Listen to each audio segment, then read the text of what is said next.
Hello, everybody. Welcome to the Social Suplex special. I am with Greg of Great Match Generator, and he has some credentials of his own that he would like to share. This is Greg, one of Danny's co-hosts of Great Match Generator podcast. And we're going to be talking about some investment stuff today. And so my background is that I have a social studies education degree. So I've taught a little bit about economics in the classroom, and then I also worked for a large investment company for about 10 years. So we're going to be talking about stocks today. Yes, and we have a very special guest here, one of the preeminent independent stock analysts of wrestling, and he makes sense of this whole thing. Wrestlenomics Radio on the Voices of Wrestling podcast network. He is doing like 5 or 6 interviews at this point. He's probably talked out enough about this, but I'm gracious enough to have my friend Brandon Thurston. I'm so used to calling you Brandon Howard at this point. Yes. It's so funny. Yes, thank you for having me. It's good to be with you, Danny and Greg. I have not done any interviews today. I was pretty exhausted though after I got done being quizzed by Wade Keller and Sean Ross Sapp. But yeah, I'm re-energized today. Yes, and you get to speak to an old friend like me, so it's always good to be re-energized by that. And how did this deal come about with WWE and Peacock? Well, about a year ago, we're coming up on the 1-year anniversary of the exit of former WWE co-presidents George Barrios and Michelle Wilson, who were the minds behind the WWE Network. And Vince McMahon, the CEO of WWE, decided that he wanted to sell the rights to the network content, including at least the pay-per-views, to a major streaming service. That was opposed to the strategy of Barrios and Wilson, and they were let go as a result. It looked like Vince himself was doing a deal with ESPN, at least discussing it with ESPN, possibly to put the pay-per-views and or all the network content on ESPN Plus, much like UFC has done. But the pandemic came and seemed to have interrupted that in early 2020. And then Nick Khan was hired by WWE in August. Nick Khan had already helped WWE complete their current US TV deals for Raw and SmackDown with NBC Universal, the parent of USA Network, and Fox for SmackDown. And the talk has been, on earnings calls really ever since the beginning of the year that's the strategy, is that Vince would complete a transformative deal to continue to grow the revenue of the network, which just looking at it since this deal has come down, the US based revenue from the network was pretty stagnant for about 4 years. It peaked in 2018, but now it's about down back to the level of 2017 or so. I always thought, the major suitors here for the network content rights would be ESPN Plus, but if not ESPN Plus, then maybe Peacock. Peacock makes a lot of sense because obviously it's owned by NBC Universal. So I didn't know. I guess I felt like I wasn't too confident that a deal would happen as quick as it did, but it has happened, and this is the first deal that Nick Khan has gotten done. His title is President and Chief Revenue Officer. So that is, this is the first big example of what Nick Khan has really been brought into the company to do, is to negotiate favorable media rights deals for WWE. So this will be only in the U.S. For international subscribers. Nothing changes for you, but for U.S. subscribers of the WWE Network, you will merely have a Peacock Premium subscription beginning in March, and it will include, The Office, Little House on the Prairie, Murder, She Wrote, and lots of other things, and all of the WWE Network content, including the live pay-per-views. A more ringing endorsement I have never heard. Yes. Greg, do you have a question for Brandon? Not necessarily questions. basically, Danny and I live close to each other, and he came over the other day when this news kind of broke, and I went off on a bit of a rant, and one thing led to another, and he went, "Why don't you come and say all that on this podcast I'm doing?" So I have a whole bunch of talking points, just kind of I'm willing to go off the cuff on.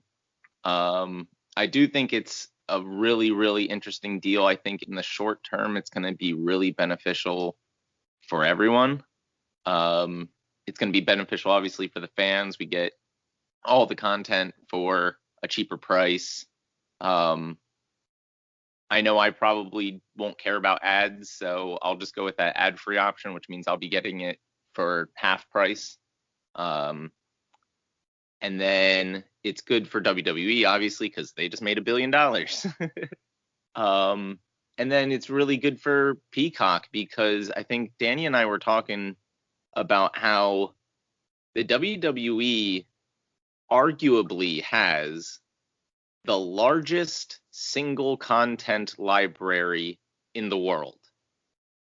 If you just look at it in terms of sheer hours of content for like one property, like not comparing it to Disney Plus, but comparing it to, say, Star Wars or The Simpsons or whatever, like as a property, there is more hours of content there on that WWE network than in any other property in the world. So that is what NBC is acquiring, is just hours and hours, countless hours of content. They're also acquiring another, million and change, we'll call it, be generous and call it 1.5 million viewers. And eyeballs are where it's at. I think that was kind of the theme of what I was ranting about when I was talking to Danny, is it's always about eyeballs. How many eyeballs are you getting? So although NBC currently is getting, I think, 26 million, I think last figure I heard, subscribers through Peacock. Hey, another 1.5 million isn't anything to laugh at. So everybody's getting some positives out of this. But I think there's also some negatives. For the fans, we have no power. And we're going to end up with even less moving forward. The WWE isn't going to care, and NBC certainly isn't going to care if the WWE fan base is only, 1/20th of their viewers.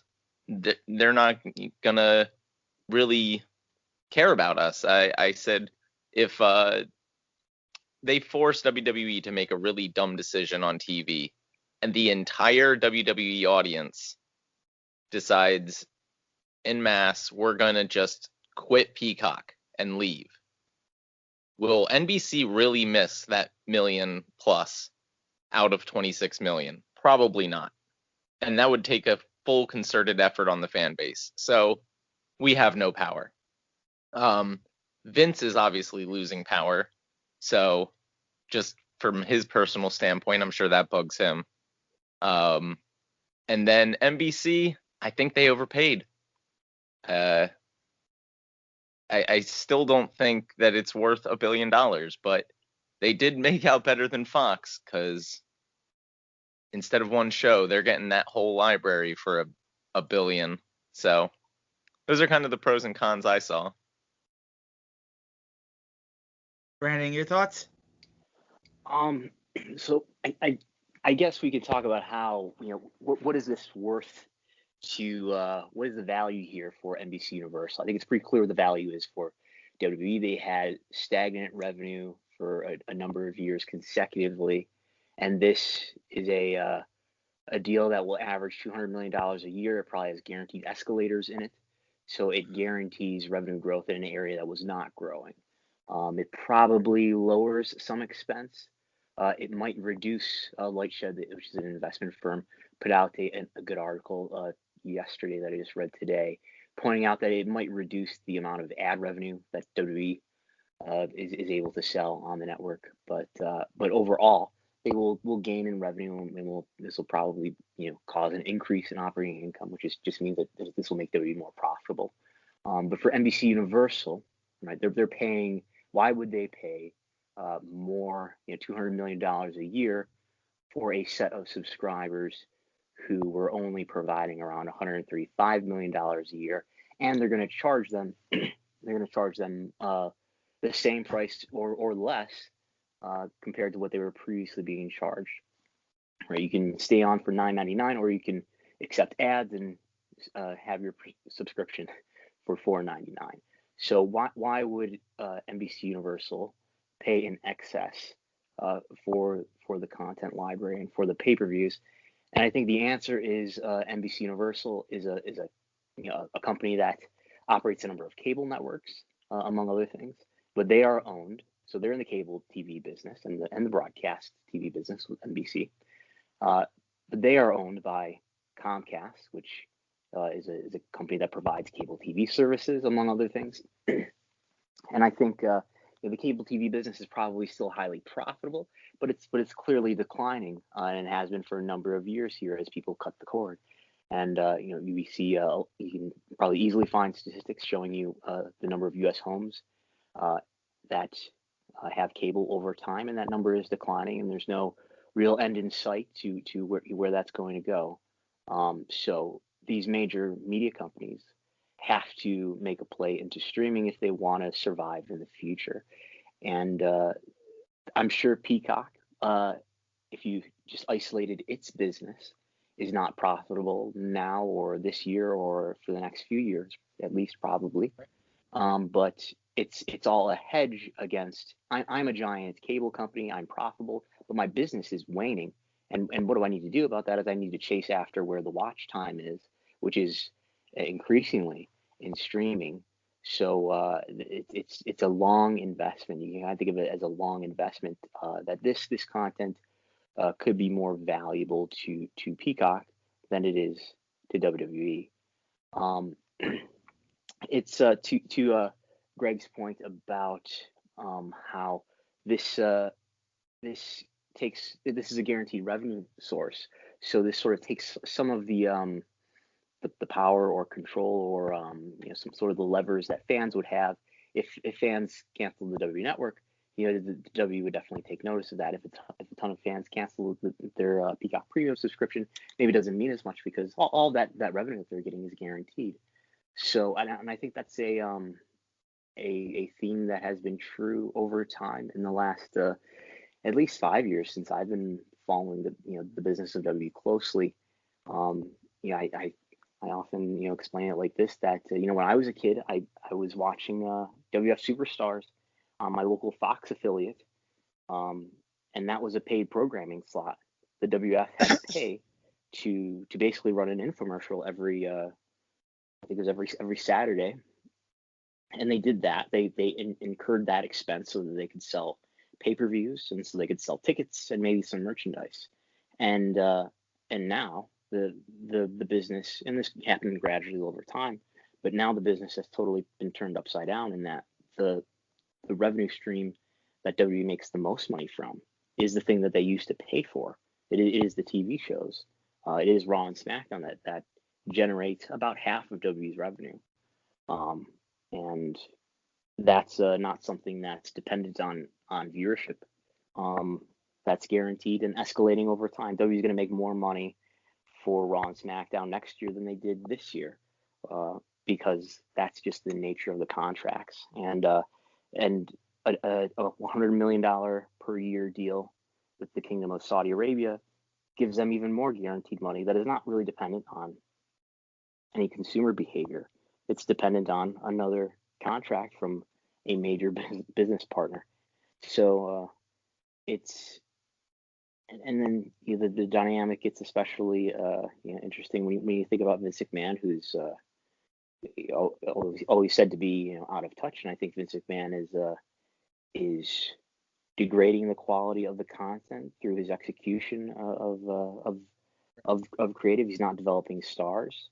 I want to do a study into this, but the wrestlers who are prominently featured seem to be aging. We see things like Goldberg being depended on, and Brock Lesnar hasn't been around for a while, but Brock Lesnar is well over 40 now, and Edge is being brought back as well. But and those guys are big stars, but they're not the future.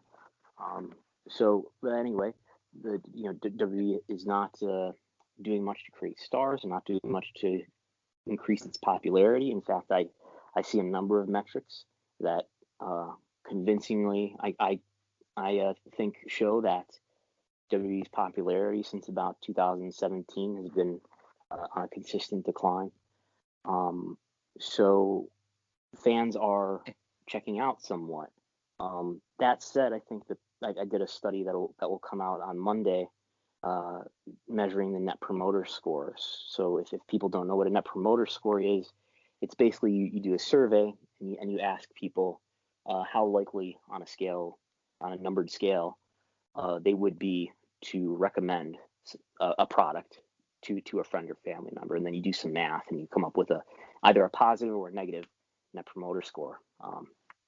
But what I found, and I did this through a Facebook ad, so I was hopefully not capturing people who are just in my immediate social media surroundings that way. But I found that people felt still positively about Raw and SmackDown, among the people who are still watching it, at least. The people who are surviving and still watching it on an occasional or regular basis still feel somewhat positively about it. Not as positively as the people who watch AEW Dynamite feel about that program, but it's at least not a negative at this point. So,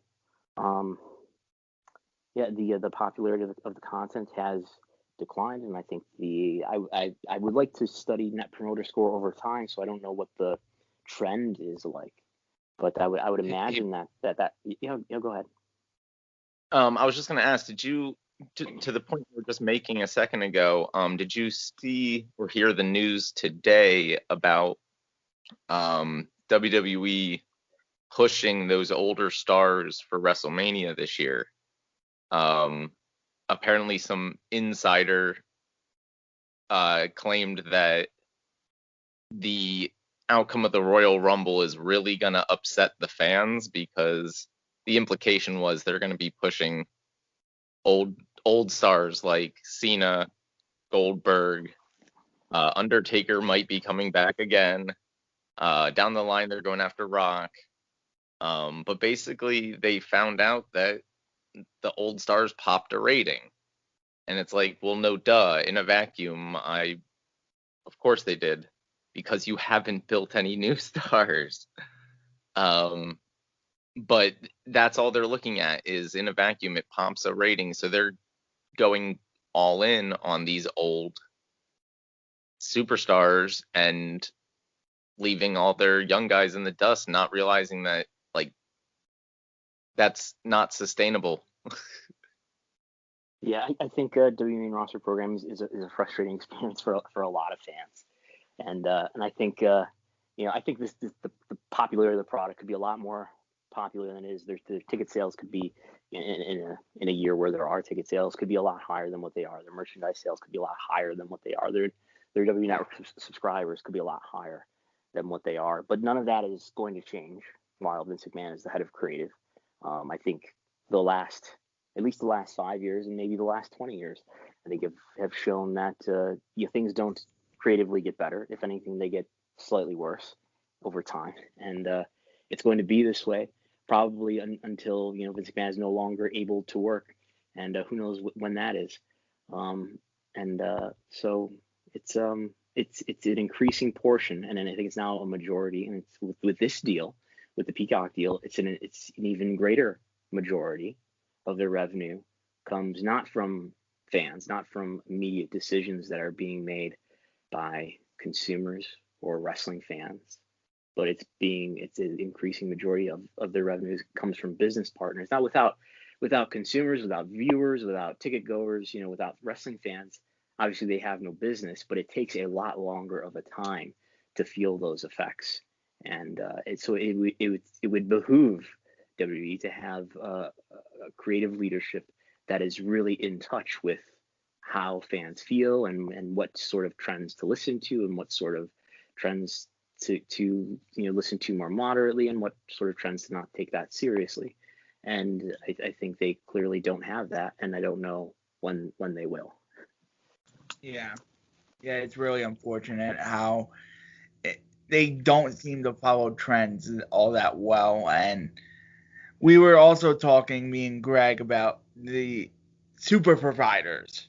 The idea of like how these providers like Disney, like CBS and Viacom, and with NBC being Peacock, of having these super providers and basically this customization coming at a price of privacy. And Greg, you might want to expand more on it. Yeah. Just before I go into all that, I was just thinking to one of Brandon's other points earlier.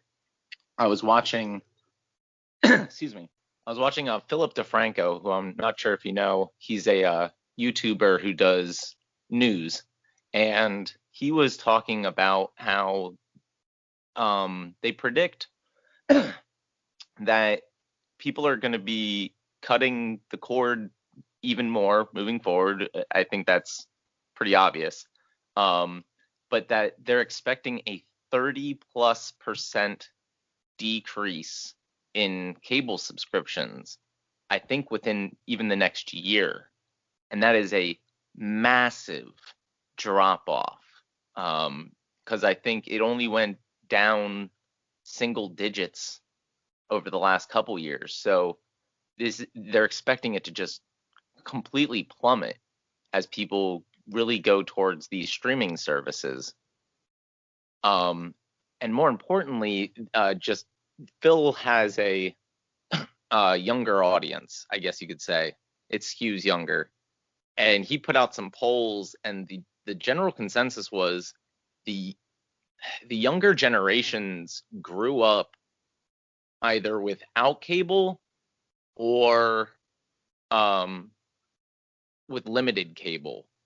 Especially once they became adults. They just, maybe their parents had cable in the house growing up, but once they became an adult, a lot of millennials and Gen Z and whatnot, they didn't have cable. They didn't bother with getting cable. They just relied on a streaming service or whatever. And meanwhile, the older generations, almost all of them had cable. So there's this kind of generation gap between, is this like just one of the expenses of life or isn't it? And that really got me thinking, and this was kind of the bulk of the rant I went off with Danny, was the history of kind of TV and cable in particular. And I'm going to get some of my numbers and dates wrong, but the general point is what I'm trying to make here. TV, gains popularity in the 40s.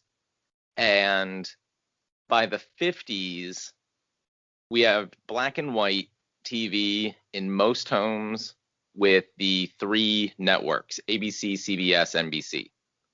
And this came from the radios. Now, I saw a figure the other day that in 1968, 6.5% of American households had cable, or, these emerging cable stations that were coming about. 10 years later, in the late 70s, 1978, there was only a 1% increase. So it only went up to 7.5%. So cable was very slow to adopt. But then we saw this boom period in the 80s where you had a million niche cable channels sprouting up, from MTV to Comedy Central, Nickelodeon, whatever your niche was, there was a channel coming around. And the cable companies were scrambling to kind of do this a la carte at first. So that's where you got, Danny's a little younger than me, so he might not remember, but you were inundated on TV with ads for call your local cable provider and request this channel, because it was very a la carte at the time. by the late 80s, early 90s, the cable providers had kind of standardized their lineups. And by the way, the I Want My MTV campaign was definitely the most popular, I think, of those campaigns. But yeah, these channel lineups had kind of standardized by the 90s. And at that point, the cable providers were relying on ratings to tell them which channels were being watched and they should, promote, and which channels weren't and they should drop. And that's, the rise of Nielsen. And again, we're talking about eyeballs. It's all about eyeballs. So we're measuring eyeballs in terms of ratings. Well, by the early 2000s, the internet finally started to get fast enough, and in most households, that you could stream. And I would say around 2008-ish, I remember Netflix really starting their streaming platforms. What was the WWE Network? What was that, 2014? 2014. Yeah. So it was a little after that. I think some different platforms were experimenting with streaming, but not a full-blown network the way WWE did. And with these streaming platforms, they had to get content. And I remember Netflix operated at a loss for years because they were doing basically what NBC did with WWE Network here. They gave a bunch of money to acquire rights to throw this content on their platform, and then they charged a way too low rate to their consumers to access it. And so they weren't profitable for a long time because they were playing this kind of long game. And at least in my opinion, it worked because Netflix became the colloquial standard. I mean, Netflix and chill is a thing in the, public lexicon. So as these streaming services rose, and Netflix in particular, again, they were gobbling up this content, and then they started realizing they could just make their own content, and that would be cheaper than trying to buy other people's. And that's what I think Netflix started doing once they had gotten profitable, because they realized pretty quick that they had used the content to get the eyeballs, and once they had the eyeballs, now they could reverse that power dynamic and go, hey, if you want your content seen, you gotta, I don't think they got people to pay them, but you gotta charge a lower price for us to access your content now. And that's when they started to be profitable. But then on top of it, they were like, hey, we could just make our own content too. And Netflix Studios started cranking stuff out. Were you going to say something, Brendan? I think that was Danny. No, I'm sorry. Oh, okay. Sorry. And now what we're seeing is that these streaming platforms are starting to gobble up the content again, based on properties. So Netflix is doing its own thing. They're going to make their own stuff. And I think they're getting more or less out of the buying content game. But all these other services, especially for the big networks, your CBS, NBC, Fox, and ABC, which is really just Disney,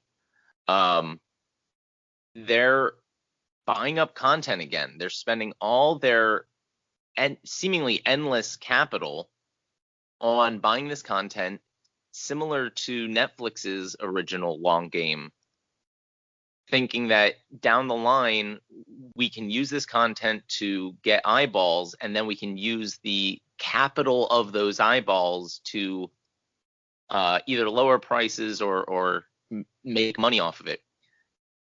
And that's where Danny was talking about super providers. So this is what I would call Disney Plus, a super provider. It's a platform that you go to for different properties. So you have Star Wars on there now. You have Simpsons on there now. You have what are some of the other Disney properties they slapped up there recently? I'm spacing here, but whatever. And that's what I envision moving. Yeah, that's what I envision moving forward. The same way cable in the late 80s and into the 90s had stations, I think instead of cable companies, you're now going to have these streaming platforms that have channels on them. So you'll go onto Peacock, right? And there might be an office channel, there might be a wrestling channel, or whatever the case may be. So you as a consumer are just going to kind of say, all right, I want to watch wrestling today.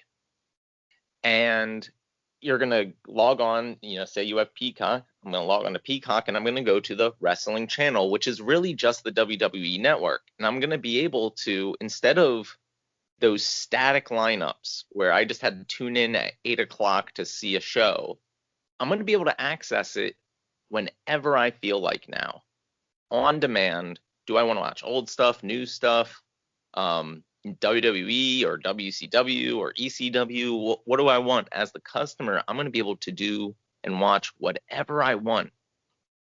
Now, in the short term, what we were talking about is this is really good for WWE because instead of saying we have 1 million plus subscribers, they're technically going to be able to say, hey, we're on Peacock in front of 26 million people. And so, again, going back, the 80s and 90s, cable was run by ads, right? So the ratings would get you an advertiser. And if you had high ratings, you could charge more for those ads because you were in front of more eyeballs. But now, that kind of dynamic is switching. And it's not about ratings anymore. So I think WWE is going to be able to take advantage of the inaccuracy of our metrics to say, hey, we're in front of 26 million. We can charge more to these advertisers. I think they're going to be able to increase their ad revenue too, on top of all this other stuff that we've talked about. But down the line, what I think is going to happen is, instead of ratings in the traditional sense like we have in cable, we're going to be able to parse out what people are watching. So we're going to be able to say, hey, Danny logged on to Peacock, but he watched wrestling content. Whereas, Joe X over here was only watching The Office, right? And then WWE isn't going to be able to make that ploy anymore. So down the line, I think we're going to end up basically back where we started with the cable model. It's just going to be more customized. You're going to be able to go on and select what you want instead of having to go to a channel. It's kind of based around what you want, but you're at the whim of the kind of guide, the channel and lineup. But to the point Danny was making, that's going to come at the cost of privacy to the consumer, because as they track your viewing habits, they're going to know a lot about you that you may or may not want them to know. So consumers down the line are going to have to struggle with the idea of loss of privacy, but what we're going to be getting is customized, on-demand content at our fingertips, which is really cool. Brandon, your thoughts? Yeah, I think over time we're going to be increasingly customized marketing messages. We see some of that already. I mean, part of the value of acquiring the network is that maybe they and hopefully we'll get some questions or some answers about this on Thursday when W has its earnings call. Whether or not NBC Universal is acquiring the data that goes along with the network. I would imagine that they will. get the data. So that's been something that's been talked about on recent earnings calls about whether or not it's important to WWE to maintain that data. And it's something that Barrios hyped a lot. And after Barrios was gone, I think Vince said that he felt that it was overemphasized. But yeah, I think it's not a subject that I understand greatly as far as the power of the data, despite having Excel and Google Sheets open at all times on my laptop. The value of data in the media economy is not something that I understand well, but I understand it can be used to basically match up. WWE can use its data and combine it with the data of NBC Universal, and it'll help NBC Universal identify you or me throughout our consumer behavior, and so that we can be hit with advertising that is more effective to us. I know I kind of feel apprehensive about advertising in general. I think a lot of the problems that we are dealing with in the world are on a, I guess, as far as polarization and things like that are under the underlying factor in that is the ad model that incentivizes content to be outrageous and to affirm or to enrage an audience. And then we have algorithms on top of that are built to find that content and serve it to people, and through forms of like social media like Facebook and Twitter and YouTube. So yeah, I think and to find a susceptible audience too. For sure, yeah. So I think sort of how the nicotine is the underlying addictive element of tobacco. It's the content that may cause people to become radicalized or do violent things, but it's the ad model, it's the nicotine that is really propelling the whole process. Right. It keeps people in their bubbles. If you can just customize your life to what you like, you're never going to be exposed to anything outside of that. Right. And it goes to the big, more philosophical conversation, which we're not having today. We're here just to talk economics of wrestling, but what do you see WWE's future eventually being with this whole sort of being on Peacock? How many hours of the network is going to be on there? Because my main concern is, all the older content is going to go to shit when this happens, because they're not going to care about an old episode of World Class. The impression I have is that it's all going to be there. I would guess that it will be. I've heard some skepticism on that, and I don't know. Maybe I just don't know enough about how these other streaming services work, and somebody can correct me if I'm wrong. But when I go through, so I do have access to HBO Max and a number of other, Disney Plus and Netflix and all this stuff. I rarely use them myself, but and when I have browsed through them, you see a lot of stuff that's, the HBO Max app is pretty impressive. The library and just the nooks and crannies you can go into to find stuff that you're like, wow, this is on here. So it wouldn't. I know some people are skeptical that they're really going to put like World Class on Peacock and Mid-South and all this other stuff and Smoky Mountain Wrestling. I think it will be, and that's the impression that I have. And the vibe that I'm getting from this deal so far is that it's taking care of the customers. I think they realized that they couldn't make the content on Peacock, the WWE Network content on Peacock, mean that customers were going to be charged more than what they were being charged in the first place. So I think in that same vein, they're not going to give you less content that you had in the first place. Not going to take content away that you used to have access to. I could be wrong. Right. We'll see what happens in March when this stuff really appears on Peacock. And I've even heard people who have some better understanding of IT stuff, how it'll just be sort of an RSS feed or something like that Peacock will draw the network from. So it may in fact be the very same library. Oh wow. And I mean the network's going to still exist because you figure this is only They're still happening. doing it internationally. Yeah.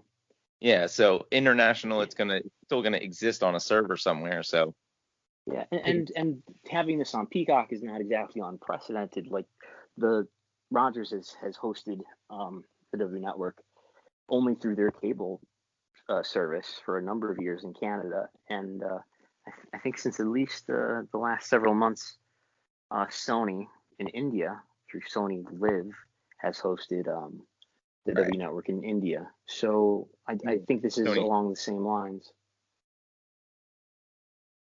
I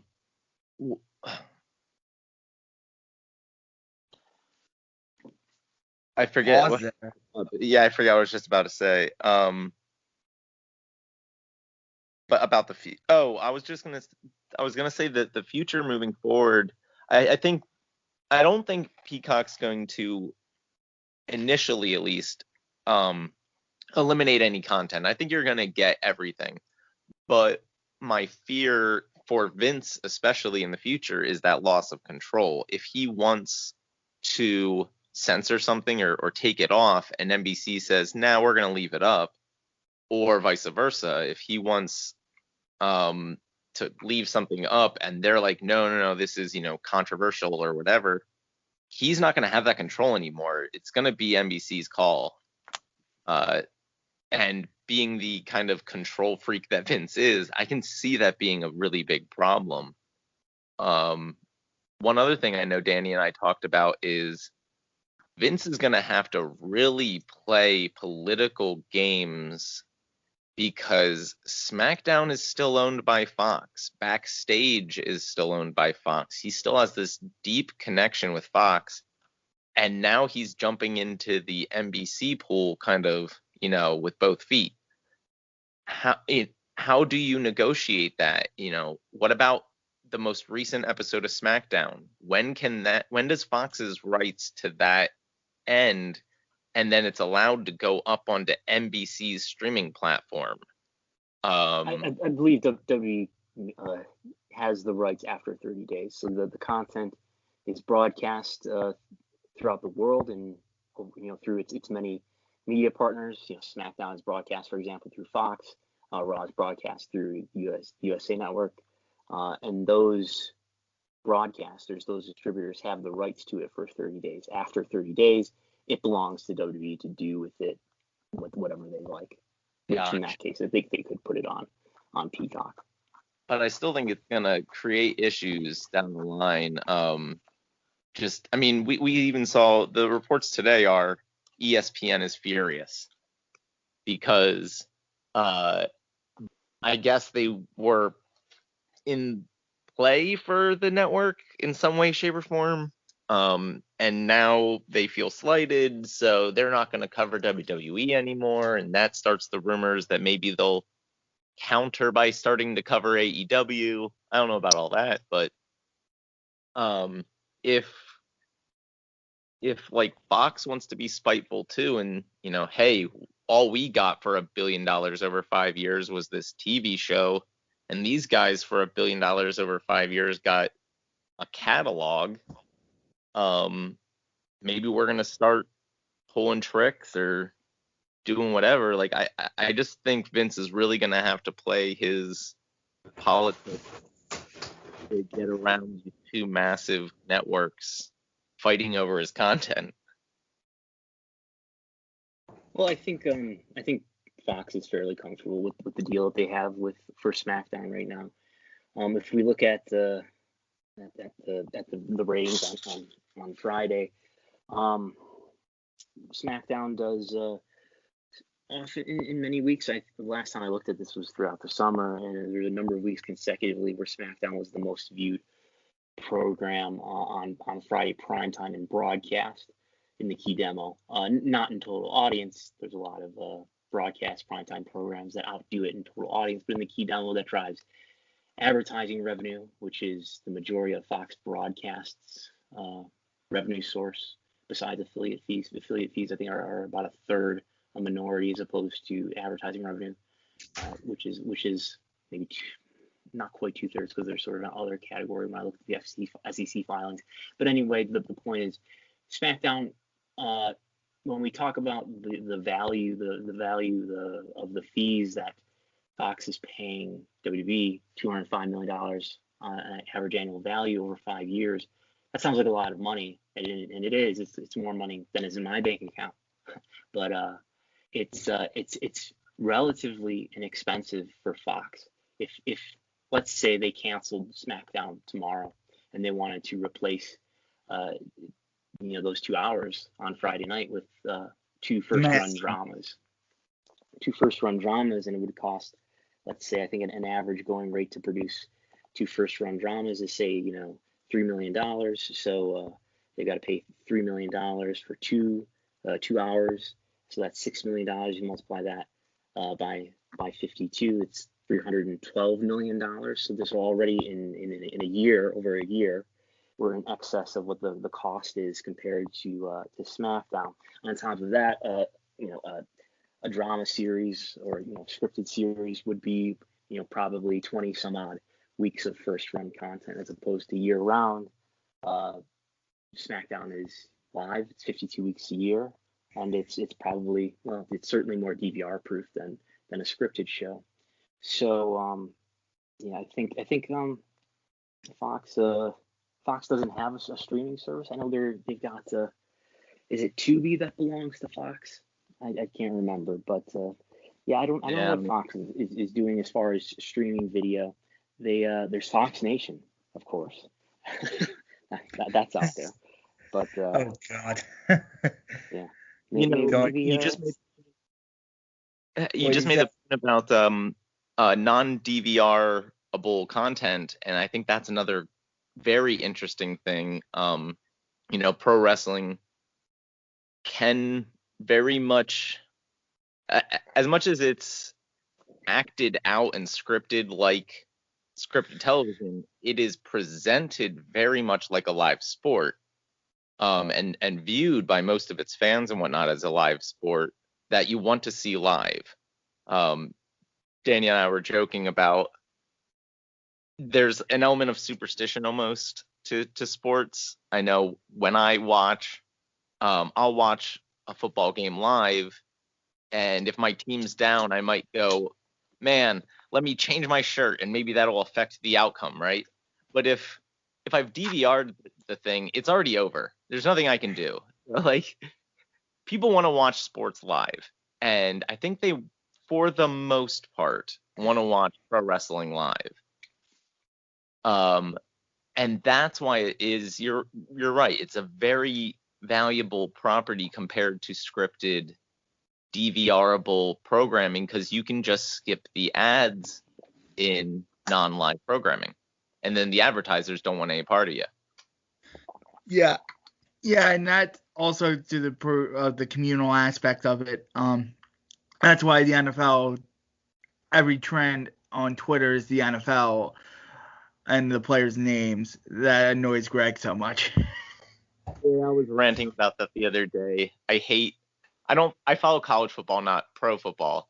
And every Sunday I open up Twitter and I can't get news. I can't get wrestling anything because it's nothing but hashtags about the different games, the different player names. The entire trending feed is nothing but football, and it just bugs me.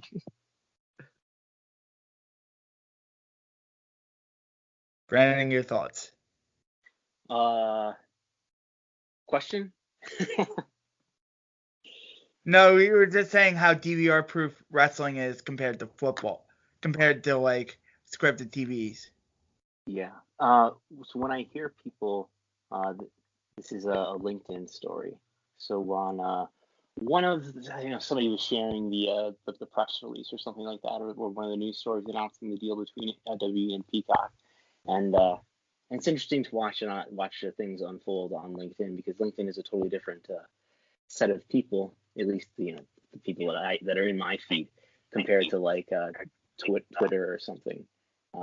So it looks to be a lot of business people or something, and somebody replied, and I don't know what their intent or real tone was, but somebody replied in the comments, scripted drama or sports, and I replied, Yes. It's wrestling. So my philosophy, I think it's useful to think about it this way: that pro wrestling, is, and I think it's unlike anything else in the world, any other form of media content or entertainment. It is a hybrid between sports and scripted whatever, and it plays out in economics in that way. In that wrestling, I think some people do DVR wrestling. In fact, about 20% of the people who watch AEW Dynamite in the U.S. watch it later on DVR because it's going head to head with NXT. So I would imagine that percentage is far higher than the percentage of people who are watching football, basketball, baseball, hockey, or whatever on DVR.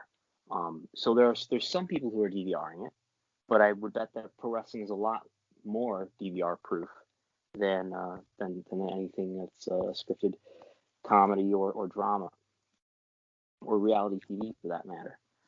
So I think it's overlapping these two worlds in that way, and I think that's true in some other ways too. I think it's applicable to the WWE Network too, where I think one of the miscalculations of the network strategy, and the more I've been thinking about the network strategy in the last couple of days, the more confused and unsure I am about how exactly to analyze it. But one of the things that I think was misunderstood by Barrios and Wilson was just what I described, it about how wrestling is more like a sport, I think, than they accounted for. And I'm sure they were working in a corporate culture controlled by Vince McMahon that probably encouraged them to not think of it as a sport. But the pay-per-view price point, I think, on its face seems very expensive. That was Michelle Wilson's perception of it, and the story that she tells when she started working for WWE in the late 2000s, I think 2008 or 2009, she started working for WWE, and she describes sitting down to watch a Royal Rumble. It's the first pay-per-view that she watched, and she was in charge of the pay-per-view business for WWE at the time. That was one of her first responsibilities, and she describes being confused that people are paying $60 for this, but it's a smaller portion of our audience who's watching it. Royal Rumble would be bought by like 500,000 people. Compare that to their TV audience, which is in the millions. So it sort of doesn't make sense if you do sort of think about it as the team, compared to team sports, where say the audience that you have for the playoffs is certainly larger than the audience that you have for the regular season. But then again, if you think about it in terms of UFC, they'll do on a really good one. Like I've heard this latest UFC pay-per-view was bought by 1 million people, and when if that fight, I don't know, if there are some UFC fights that do probably in excess of that. Now some of them actually aren't that highly viewed, but the point is, I think one of the lessons I learned from these 7 years of the WWE Network is that it affirms to me that the pay-per-view price point is, I think, inelastic is the term, which basically means that almost no matter what you set the price at, the volume of sales doesn't change that much, or not as much as you think it would. And it goes all the way back to the In Your House experiment, where you'd have $15 pay-per-views, which were half the price of the standard pay-per-view at the time, and it didn't exactly double sales for, it's not like the In Your House experiment proved that, if we sell this product at a lower price, we end up substantially improving our revenue. And in fact, after the first $15 pay-per-views within Your House, they raised it to $20. And then after, I think by a couple of years, so this is 95, by 97, they were just, let's screw it, we'll just charge $29.95 for all of them. And if anything, that improved buys, or buys did not go down, so revenue went up because you're charging more for all of your pay-per-views together. And then now we're talking 97, where the WF gets a lot more popular over that time, so it's hard to read through that how much the price really mattered. But after 2001, WWE becomes less popular, and the pay-per-view prices gradually increased again, and it doesn't seem to have any strong negative effect on the price or on the buys. So I think what we learned through that is that that gives us some evidence that the price you can raise it, or maybe it's even underpriced. And then the WWE Network came, and it's a great deal for fans. You cut the price of a pay-per-view essentially in 1/6, or even arguably less than that, because you're giving people not only the pay-per-views, but a lot of other content in addition to that, an entire library of everything that's everything that you can put on the WWE Network. But it didn't result in a 6 times increase in the number of people who were consuming the pay-per-views. It resulted in maybe an 80% increase at best in the number of people who are consuming the pay-per-views. So WrestleMania, what's the maximum audience for pay-per-view pre-network? It's about 1 million buys, which is what they got for WrestleMania. Maybe 1.1 million is the record worldwide. So you translate that into what was the peak for the W Network? It was about 1.8 million subscribers worldwide. So again, only about an 80% increase, despite cutting the price into 1/6. So now, granted, over that time, I think they decreased in popularity by 2018 or so. They were probably starting to decline a bit, but I don't think they were so much less popular than they were in, say, 2013, the last time they did a WrestleMania pay-per-view that did roughly 1 million buys. So the lesson to me is that the pay-per-view product for pro wrestling, even though it's a work, is probably best valued, at least the handful of peak ones, like if you're WWE, say WrestleMania, Royal Rumble, SummerSlam, maybe one. I think Money in the Bank is more popular at this point than Survivor Series. But anyway, and I think AEW has basically got it right with doing a quarterly pay-per-view at $50 a month, or $50 per event, and that may cut some people out, but I don't think that, and I've heard this argued that, well, if I haven't bought an AEW pay-per-view in a while either, but if the price was $25 rather than $50, I don't think that would double the sales. They're doing about 100,000. I think they're doing a little less than 100,000 per event. If the price point was 25 rather than 50, I don't think it becomes 200,000. So I think the appropriate price is about what it is. And with WWE, I don't think the strategy at this point is to try to put the genie back in the bottle and put WrestleMania back on an upcharge. But I think maybe there was some value lost in executing the network in the way that they did. It certainly affected their TV rights deal, which is the biggest way that it affected WWE's revenue streams and profitability. But I think the Peacock deal. What's that? I was just gonna say, I do buy the AEW pay-per-views, and I agree it's really good. Like, I basically look at it as only once every 3 months. So yeah, to your point, even if it is a lot of money, I'm willing to do it that infrequently, especially because I think another brilliant thing AEW is doing is they're doing that kind of in your house model, but they're doing it for free. So we're seeing these special Dynamite episodes that are basically lower tier pay-per-views, but they're on free TV. We saw that with Winter is Coming, the holiday special, the New Year's specials. They're gonna have the beach break coming up here. They did it with the Jericho cruises, so they're kind of giving you these lower tier pay-per-views for free, and I think that then justifies the expensive pay-per-views that you pay for later on. Yeah, and I think the smart thing to do at this point, especially considering how much money you're getting from TV, I think it sort of raises the question about whether, the tradition of U.S. pro wrestling is that you run your TV show, and you think back to the territory days, you run your TV show as inexpensively as possible. If you look at those archives, when you look at the tapes of Memphis and Saturday Evening Wrestling, they're all in a TV studio, not at an arena with the enormous production values and the massive LED stage that we see today. Those are, that's every week of Dynamite or Raw or SmackDown costs hundreds of thousands of dollars to produce. But anyway, you back in the day, you would run your TV show as inexpensively as possible, and it was an infomercial to essentially promote your other revenue streams, including tickets and pay-per-view. So, but now, your biggest revenue stream is TV, and AEW does make more money on a pay-per-view, on a single pay-per-view, than they do on a single episode of Dynamite. But that's their TV deal is the vast majority of the revenue, I think.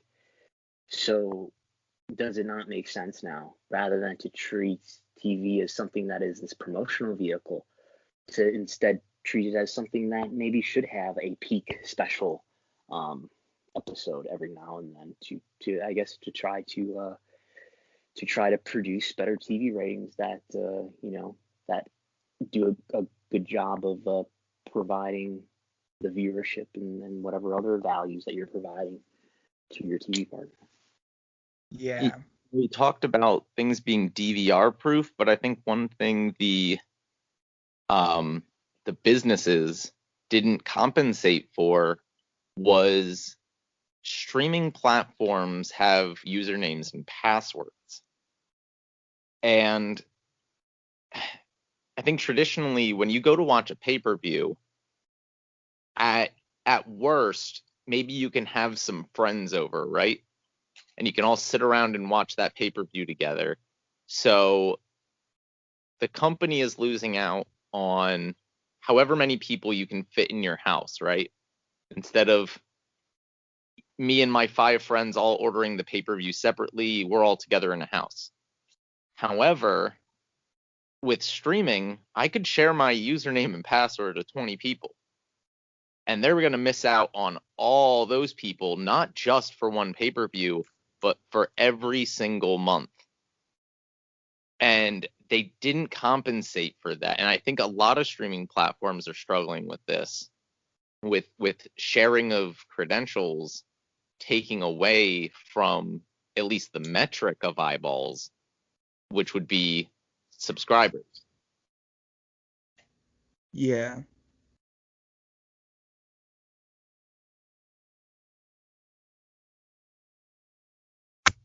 And I think that's really going to affect the pay-per-view down the line too, because like to your point, if you were thinking, okay, it's going to be better to just have a subscriber base than to try and get our fan base to buy pay-per-views. Pay-per-views are more, I guess, sharing proof than a subscription service. Brandon? Is there a question? He was just explaining how pay-per-views could be sharing proof with the sharing of username and credentials rather than how that could affect the pay-per-view business. Yeah, I think I don't know. I guess I don't know enough about the subject. I would think that if you look at the interfaces that I see when I turn on certain streaming services, there's all these users. We open it up and you can be yourself, and there's everybody in the family has their own profile. So I don't know if these streaming services are sort of, and maybe part of it is that I think Netflix does limit you to a certain number of screens on a certain plan, or you get the more expensive plan, you get more simultaneous screens or something. But I feel like they're kind of obviously there's an extent to which you have to combat piracy and people misusing their subscriptions. But I think that the media companies and streaming services are kind of taking into account that yes, people are going to share, at least within their families, they're going to share subscription services. Any other questions or any other things you want to get out, Greg? Or I really don't have any questions. Brandon, you were great as always. Greg, you have anything else? I don't think so. it was a really great conversation. And it's going to really be interesting seeing how all this plays out moving forward. From the weekly shows. Oh, one other point I was going to make is, and maybe Brandon, you have some numbers on this. I think we see a lot more DVRing of pro wrestling on Wednesday nights just because two shows are going head to head. I'd be interested to see how many people are DVRing Raw and SmackDown. Is that closer to a scripted show, or is that closer to a live sport because it doesn't have a direct head-to-head? Yeah, I don't know, and Wade Keller might know. Wade Keller is usually the one that I see reporting DVR viewership numbers, but I don't know, and I would guess that that wrestling falls somewhere in the middle, that it's being DVR'd more than live sports, but less than other programming. Plug. Brandon, plug your stuff. I know you have a lot of it. Sure. I do a podcast that comes out every Wednesday, and I've been taping it on Sundays lately. That is Wrestlenomics Radio. You can find that in your podcast app by searching for Wrestlenomics. Wrestlenomics.com is a website that is ad-free, so it hopefully will not polarize you. That's where most of my written work is, and a lot of resources, spreadsheets, charts, and graphs you'll find in the resources section. If you're wondering what were the trends of the W Network throughout its history, that's there at Wrestlenomics.com, for example. I have a Patreon at patreon.com/Wrestlenomics that I put some locked posts up occasionally. I just did one talking about this Peacock and WWE deal, with some details in there and some comparisons and about what the value is. And if you are a patron at patreon.com/Wrestlenomics, you get access to the giant wrestling viewership spreadsheet that I use to track wrestling viewership. You can follow Wrestlenomics on Twitter at Wrestlenomics. You can follow me on Twitter at Brandon Thurston. It used to be Farmer Thurston. I missed that. That's Instagram, Farmer_Thurston. You can follow me on. Yes. Greg, your stuff. So as I mentioned at the beginning, Danny and I do the Great Match Generator podcast right here on Social Suplex, where we take a look at great matches and just kind of talk about them. Other than that, you can talk to me on Twitter at PSU Optimus, like the Transformers character. I'm also on Instagram at Wrestling Optimus, and most of my work is on my YouTube channel, which is also Wrestling Optimus, where I do a lot of pro wrestling and action figure stuff. And you can follow me at Twitter at DJDCooks, Great Match Generator. We are recording tomorrow. I don't know if Greg's going to be on it, but me and Matt are at least recording tomorrow. Greg, are you in or not? Yeah, I was able to make today work, but tomorrow probably won't. So I think is this my first or second time missing an episode? Oh yeah, that's unfortunate, but we always have fun over at Great Match Generator, just generating the matches and watching them. But boy, next week is gonna be fun. And you can follow me on Twitter at DJDCooks, Instagram DCookiePunk43. And that will do it for us on the Social Suplex Podcast Network special. Wrestlenomics, Brandon Thurston. For Brandon Thurston and Greg Brown, this is Danny Kukler saying sayonara.